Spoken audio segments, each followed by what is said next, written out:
Welcome. It's now day 25, 2 Samuel chapter 18 and 19.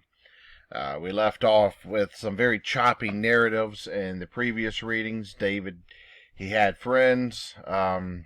Still,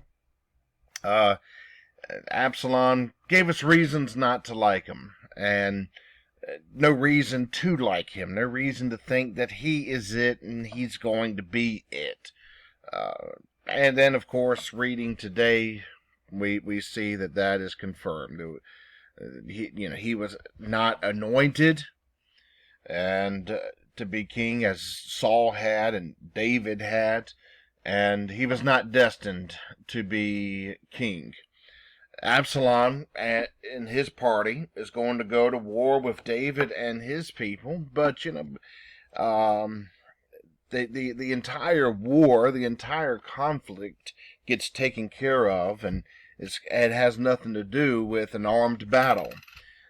What it is that Absalom is riding a mule, and remember that 3-pound hair that he would cut off and that we talked about before. Well, his hair got caught in the branches of a tree and got tangled up, and the mule kept going, and Absalom was suspended in midair. Very strange kind of happening, is it not? Strange kind of way for this story to go, of all the ways. But I suppose, in a sense, if you're looking at it from a literary point of view, David wouldn't have wanted to kill Absalom. David never killed Saul. David never killed the other son of Saul that tried to take over after Saul died. And so, while David has killed his thousands and tens of thousands, and his hands are innocent when it comes to these big moments.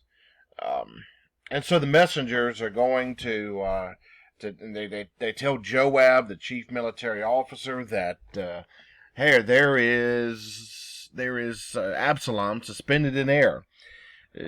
Joab says, "Why don't you bring him here? I would have paid you money for it, 10 pieces of silver, and given you a medal and award." They said, "Well, think about this. You want us to be the ones who are responsible and blamed for killing the king's son? No, that he's an enemy of the king, but at the same time, David has this strange way about him. Remember, David killed the one who killed Saul, the Amalekite who helped Saul, who fulfilled Saul's wishes by helping him take his sword on himself, basically. David killed that guy. Why? Because you're not supposed to touch the king, no matter who you are, even if you're David. Then David even killed the ones who assassinated the one who was challenging him to the throne, that younger son of Saul. And so you don't want to mess with David, but you don't want to kill the wrong person. And so Joab is going to go and take care of it himself. So messengers would be dispatched during that time, and they would run and to go dispatch news, and there were certain signals that were given whether the news was going to be good or bad and things of that sort. The messengers are getting there. They know that it's going to be good news, that coming back and reporting to David, your army is victorious. Everything is going to be all right. But hey, wait a minute. What about Absalom? Well, David finds out his son's demise.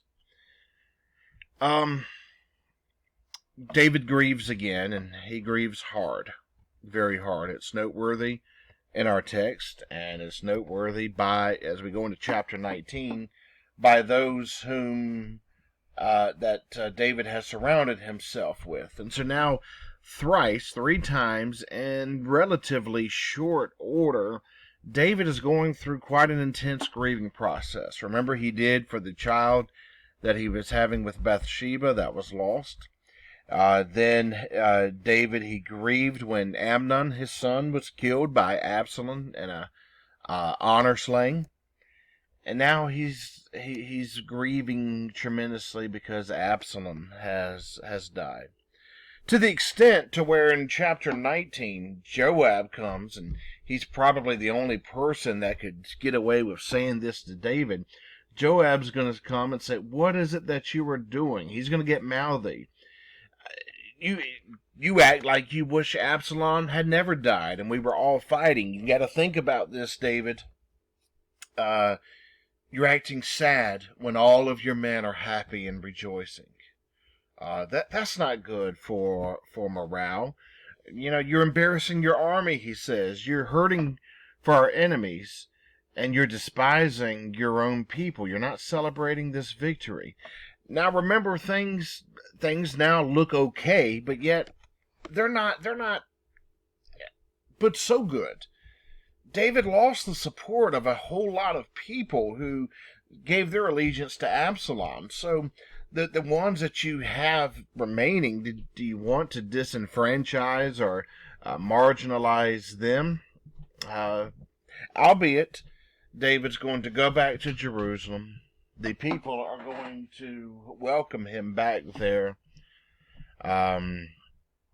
He's outlasted Saul. Now he's outlasted Absalom, and he's going to have further interaction with his friends there in Jerusalem. Now, every chapter, and of course, I'll remind you that in the original writings there was no divisions of chapters and verses. They were created much later, much closer to our time than their time. They were created to help us as a reference. So the writer here did not divide it into chapters. Although, as we have it divided into chapters according to content, usually they're pretty helpful. We're seeing in every single chapter now, ever since the occasion, we'll call it that, with Bathsheba, there's something negative in every chapter that's happening. Chapter 19 ends with David returning to Jerusalem, but, I think that's a reflective question as we prepare to really look to the end of this book next week. Are things going to be good again? Is it going to be okay now? David's return, did he finally learn all of his lesson? Well, we'll see. And so next week we'll have a reading on Monday and Tuesday, each one of those being 2 chapters. Wednesday is going to be just a reading of a single chapter, just chapter 24. Of course, and next week is Holy Week as well, and so we'll conclude on Wednesday of Holy Week, and then there's, of course, Maundy Thursday, and Good Friday, and Holy Saturday, and Easter Sunday. But it's a shorter reading on Wednesday, and as we conclude this reading, I want to offer something in terms of a synthesis for the works of 1st and 2nd Samuel. I don't think that these were written in terms of for us to read them and say, well, how does this apply to me, and how does this help me measure my spirituality? Although there are things that can be inferred toward that end, in that direction. However, I do want to construct a synthesis as we go out. Also, if there's something that interested you, that you would like elaborated on, questions, or anything that further that I could give you, please send me an email or communicate to me in some appropriate way, and I'll address that in that video on Wednesday, and kind of have it as a forum in that regard. Of course, I'll keep any kind of feedback or questions, anonymous, of course.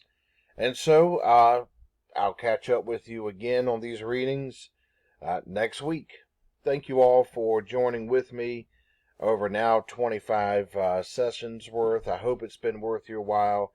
I've enjoyed doing it. It's, kind of an informal commentary that I'm giving, and I hope it's added value during your Lenten season. Take care.